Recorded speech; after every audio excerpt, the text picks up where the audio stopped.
Bonjour, c'est Jean Descartes, bienvenue au cœur de l'histoire.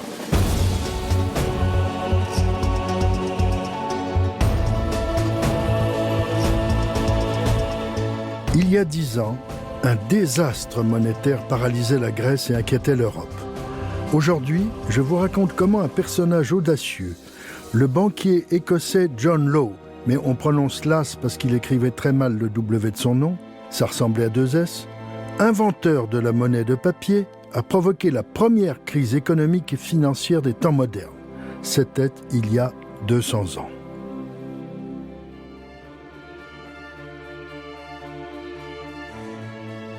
Nous sommes en pleine régence. Louis XIV est mort le 1er septembre 1715. Son neveu, le duc d'Orléans, est régent du royaume pendant la minorité du jeune Louis XV, âgé de 5 ans. Dans la nuit du 16 au 17 juillet 1720, à Paris, une foule de plusieurs milliers de porteurs de billets se rassemble rue Vivienne pour être au premier rang afin de tenter d'obtenir des espèces sonnantes et trébuchantes, c'est-à-dire de l'or ou de l'argent, contre ces papiers.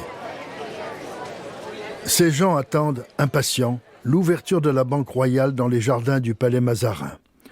Les portes sont ouvertes à 5 heures du matin. La foule se presse. 12 à 15 personnes sont étouffées, foulées aux pieds.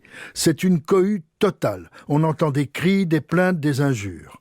La fureur populaire devient incontrôlable quand on découvre à terre plusieurs cadavres. Un flot d'hommes les transporte à bout de bras jusque sous les fenêtres du palais royal qui est la résidence du régent. On fait donner la garde et finalement la situation se calme assez rapidement car si la foule était en colère, elle n'avait pas l'intention de prendre le palais. Pourquoi cette émeute en plein Paris ? C'est l'effondrement du système de Law, ou Lass, qui en est la cause. Mais qui est donc ce Lass auquel les Parisiens semblent vouer une telle haine ? Et qu'a-t-il donc mis en place pour susciter une telle colère parmi la foule ?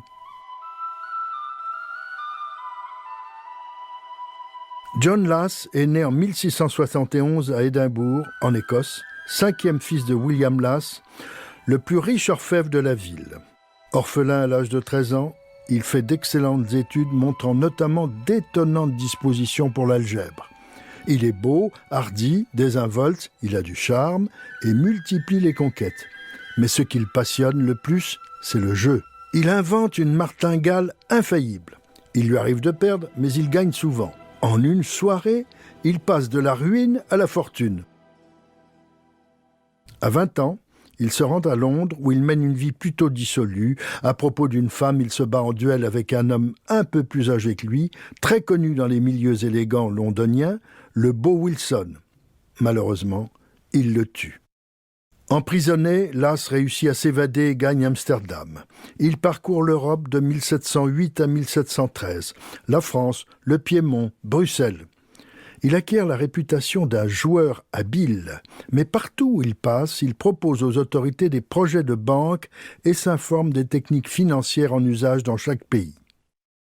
En novembre 1713, de retour à Paris, il achète un bel hôtel place Louis-le-Grand, notre actuelle place Vendôme. On ne connaît pas très bien l'origine de sa richesse. On le soupçonne de faire passer avec profit des louis d'or en Hollande. Un trafic juteux. La France est alors plongée dans une grave crise financière. Elle a pris beaucoup de retard dans la modernisation des circuits économiques. C'est à ce moment-là que Lass rencontre pour la première fois le duc d'Orléans, qui n'est pas encore régent. Louis XIV régnera encore 2 ans. Entre le prince intelligent mais désœuvré et l'Écossais bouillonnant d'idées, une sorte de complicité intellectuelle s'établit immédiatement. Philippe d'Orléans, séduit par ses projets pour décupler les revenus du royaume, lui obtient une entrevue avec le contrôleur général des finances.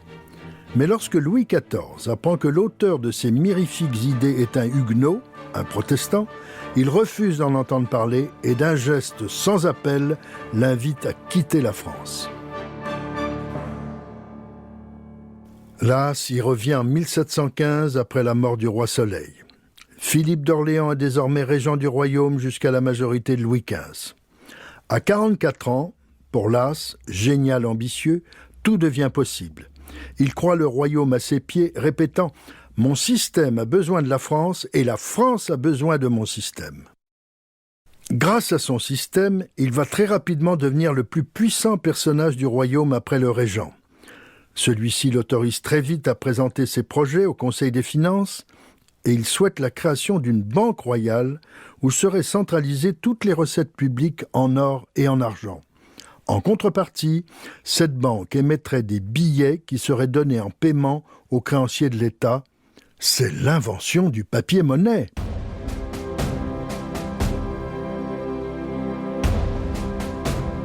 Le procès-verbal de la réunion indique « Le sieur Las prétend que tout le monde sera charmé d'avoir des billets de banque plutôt que de l'argent par la faculté que l'on aura à faire des paiements en papier et par l'assurance d'en recevoir le paiement toutes les fois qu'on le voudra. » Le Conseil n'est pas complètement convaincu, mais le régent ne peut rien refuser à Las et il l'autorise à créer l'année suivante, en 1716, non pas une banque royale comme Las le souhaitait, mais une banque privée appelée Banque Générale, au capital de 6 millions de livres. Cette banque reçoit, pour 20 ans, le privilège d'émettre des billets en échange du numéraire versé. Le génie de Las est que ces billets ne sont pas établis en livres, mais en monnaie de compte appelée écu de banque. L'écu de banque correspond à un poids constant de métal, alors que la livre est sujette à de fréquentes variations de valeur. C'est ce qui va faire l'immense succès de la Banque Générale. Elle va recevoir de substantiels bénéfices, puisque dès les premiers mois, elle sert à ses actionnaires un dividende non négligeable de 7,5%. Mais Las n'est pas seulement un financier, c'est aussi un visionnaire. Pour lui, l'Europe est un cadre trop étroit. Il rêve de développer les immenses possibilités que recèlent les lointaines terres d'Amérique. En effet, depuis 1682, la France possède en Amérique la vallée du fleuve Mississippi. C'est un immense territoire qui s'étend du golfe du Mexique au Canada et auquel on a donné le nom de Louisiane en l'honneur du roi Louis XIV. On rêve de trésors insoupçonnés, de mines d'or, bref, d'un véritable Eldorado. En réalité, à ce moment-là, il n'y a qu'à peu près 200 colons dans la région dont l'exploitation a été concédée à un riche négociant parisien, Antoine Crozat. Las décide qu'il va utiliser les fonds de sa banque pour développer la Louisiane. Il récupère la concession de Crozat et crée la Compagnie d'Occident, qui aura le privilège d'avoir, pour 25 ans, le monopole du commerce avec la Louisiane.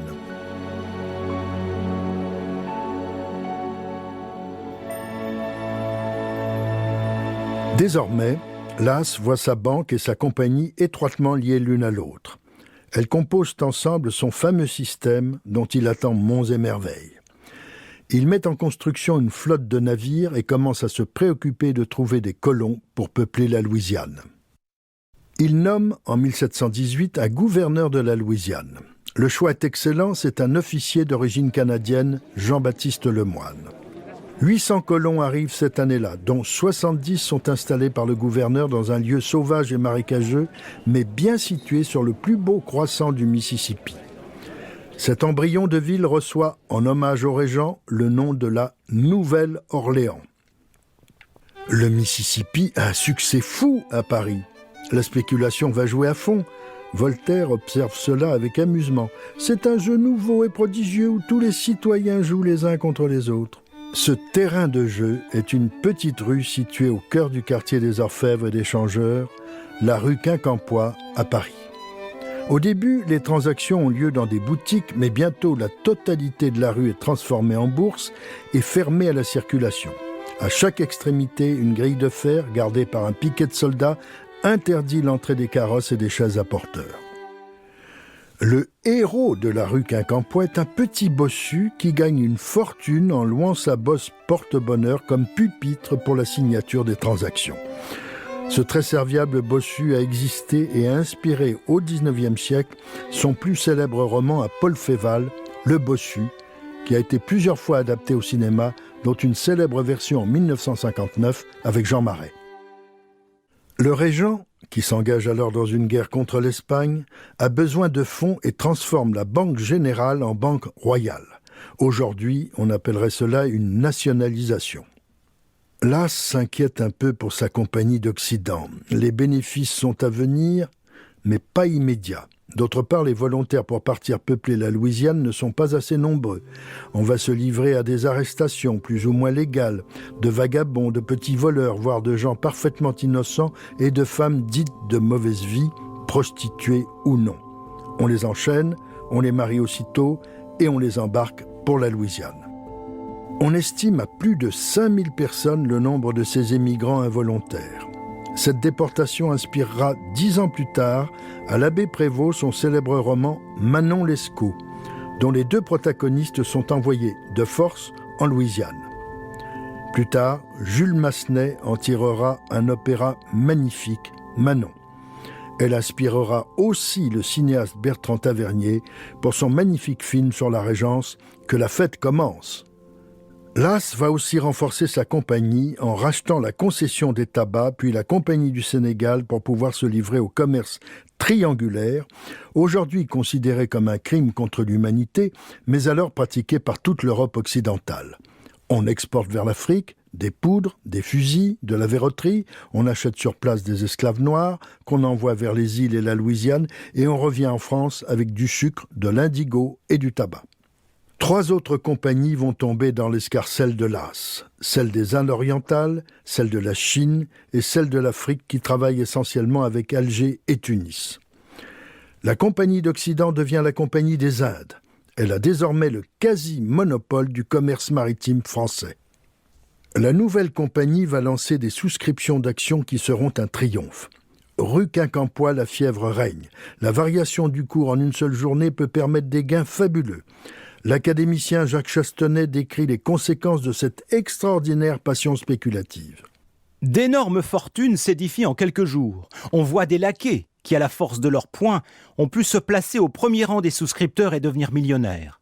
L'un d'eux se commande un carrosse, exige ce qu'il y a de plus beau, jusqu'aux armoiries des portières. On lui peint celle du roi, et pour ce crime de lèse-majesté, il est enfermé à la Bastille. Un cireur de bottes se fait 40 millions. Un peintre de talent, et qui vivait chichement de copies, a maintenant 90 domestiques. Madame de Bégout rencontre à l'opéra son ancienne cuisinière Marie, avec des bijoux beaucoup plus beaux que les siens. Elle la regarde avec stupéfaction.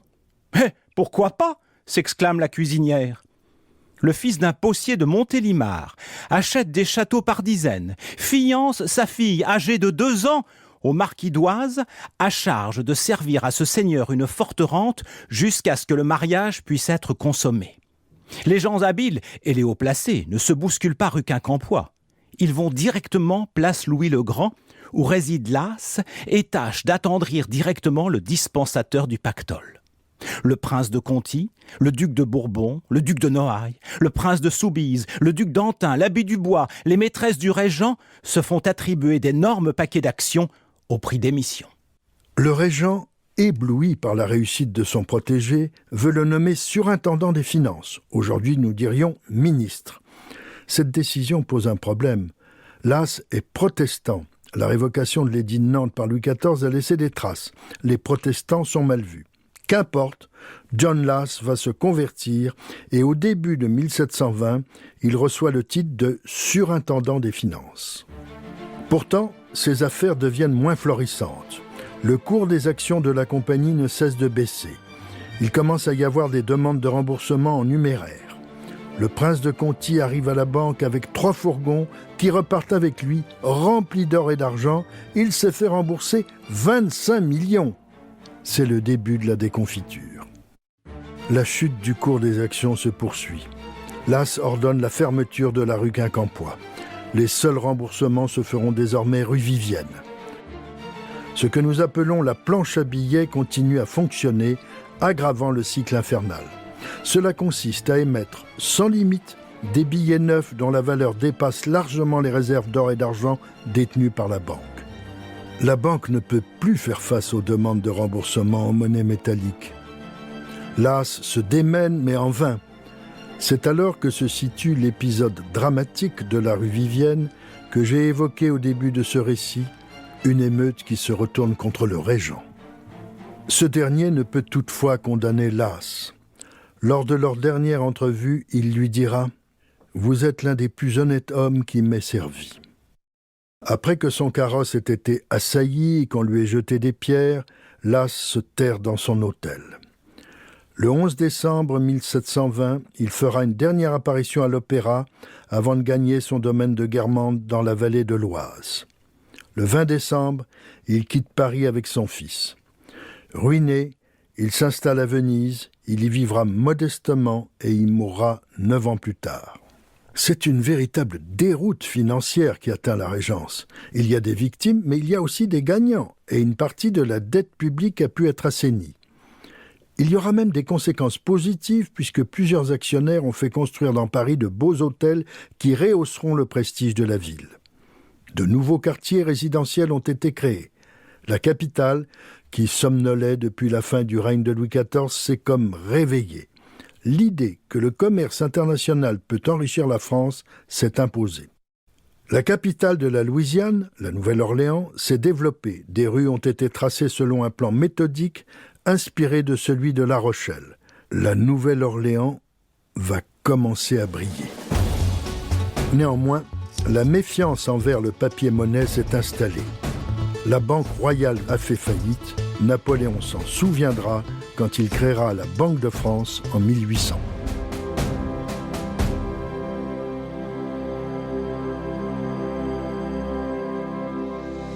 Si cette plongée au cœur de l'histoire de la monnaie vous a plu, n'hésitez pas à en parler autour de vous et à me laisser vos commentaires sur le groupe Facebook de l'émission. Je vous dis à bientôt pour un nouvel épisode de Au cœur de l'histoire.